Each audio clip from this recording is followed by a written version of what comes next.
Hello. Hello સાંભળો, હા, તમને ખબર છે હું છોકરાઓને ભણાવવા બેઠી છું હા ક્યારે? સોસાયટીના છોકરા લવ કરે ને. હા તે અને મેં પેલા જૂના ટ્રંકમાંથી બધા ચોપડા કાઢ્યા, એમાં મને તમારી એક ચોપડી મળી. એટલા વહિયાત અક્ષર છે તમારા. કયા ધોરણનું હોદ્યું? 7th standard. હા તે 8મા પછી વ્યવસ્થિત હતા લી. બાના કાઢ્યા તમે. નાલા કેટલા ગમે તેમ લીટા પાડ્યા હોય ને એવા છે અક્ષર. બે એમાં એવું થયું કે 7 ધોરણ સુધી મારી બાજુમાં જે ભાઈબંધ બેસતો હતો ને એ લેફ્ટી હતો અને મેં રાઈટી હતો. તો બેની કોણી વાગ્યા કરતી હતી મને. ચેક લાખું ને એવી કોણી મારતો તો લીટા પડી જતા હતા ખોટે ખોટા.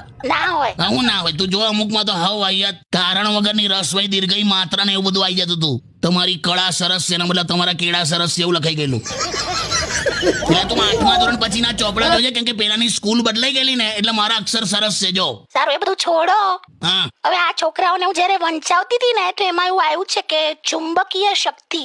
ચુંબકીય શક્તિ એટલે શું? ચુંબકીય શક્તિ એટલે જ્યારે પણ કોઈ સુંદર સ્ત્રી જતી હોય ને તો છોકરાની બાઇકની સ્પીડ ઓટોમેટિક ઓછી થઈ જાય.